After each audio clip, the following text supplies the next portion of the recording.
Assalamualaikum warahmatullahi wabarakatuh. Perkenalkan, nama saya Firman. Saya dari kelas 3A Geskestrek.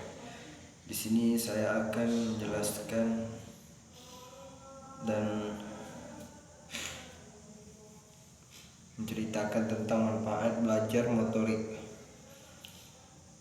Manfaat belajar motorik yaitu adalah agar atlet dapat memperoleh kemampuan, keterampilan, kemudian berlatih untuk meningkatkan kemampuan tersebut. Contohnya atlet itu belajar tentang motorik dan manfaatnya bisa memiliki dan memperoleh kemampuan yang kekal dan meningkatkan kemampuannya. Yang poin kedua, ada memberikan perubahan yang permanen dalam perilaku untuk melakukan gerakan yang benar sebagai hasil dari belajar motorik.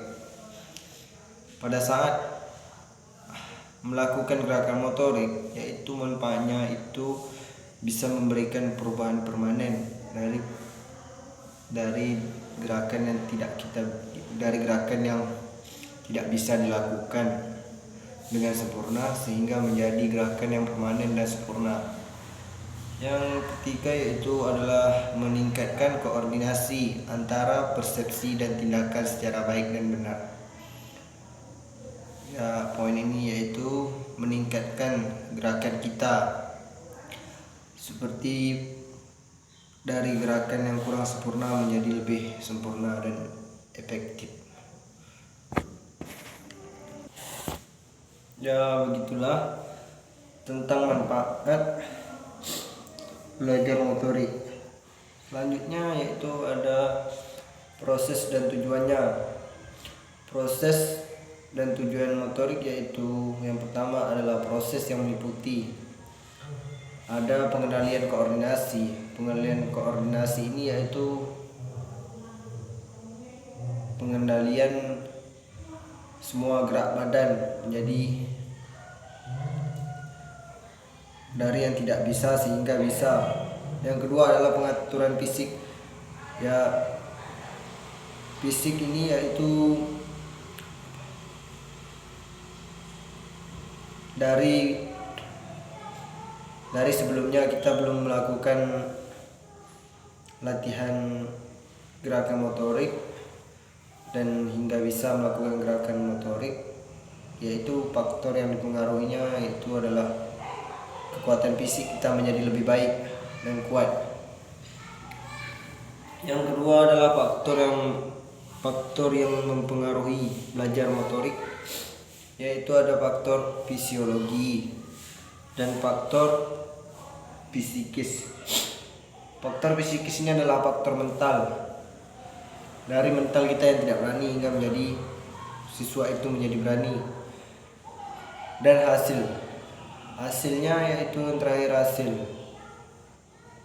hasil dari belajar gerakan motorik untuk mendapatkan suatu gerakan yang baik dan benar sehingga menjadi gerakan yang sempurna. Baiklah, selanjutnya yaitu tahap belajar motorik. Tahap belajar motorik ini yaitu adalah kognitif. Kognitif ditandai oleh usaha terutama pelaku untuk keterampilan baru yang paling lambat dan tidak tetap. Ya, yang maksud dengan kognitif ini yaitu adalah seorang pelaku gerak motorik yang baru mula, yang gerakannya lambat dan tidak tetap, perlahan-lahan melakukan latihan. Yang kedua, asosiatif yaitu permulaan dari tahap ini ditandai oleh semakin efektif cara siswa melaksanakan tugas gerak dan dia mulai mampu menyesuaikan diri dengan keterampilan yang dilakukan. Yang dimaksud dengan asosiatif yaitu siswa memulai gerakan melaksanakan tugas gerak dan dia mampu menyesuaikan semua gerakan yang dilakukan, sehingga dari yang tidak bisa lama-kelamaan menjadi gerakan yang sempurna. Yang ketiga adalah otomatis, yaitu penampilan mencapai tingkat kecakapan yang paling tinggi dan telah menjadi otomatisasi. Yang dimaksud dengan ini yaitu penampilan siswa dari yang tadi cuma nggak bisa, hanya latihan dan latihan sehingga menjadi gerakan yang sempurna. Jadi otomatis ini adalah penampilan atau gerakan yang cukup sempurna sehingga gerakan yang kita belajar tadi menjadi gerakan yang permanen, gerak motorik yang permanen.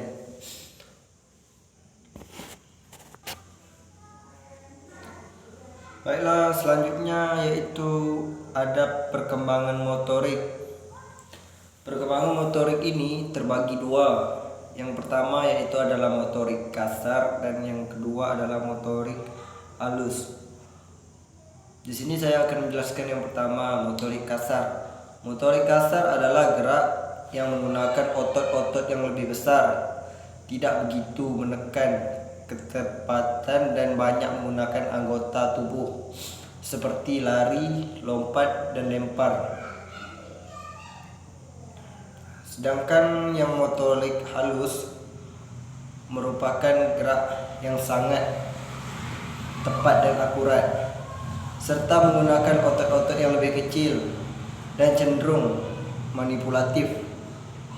Contohnya seperti menjahit, menggunting, menulis, memasukkan benang ke lubang jarum, dan menempel ke dinding.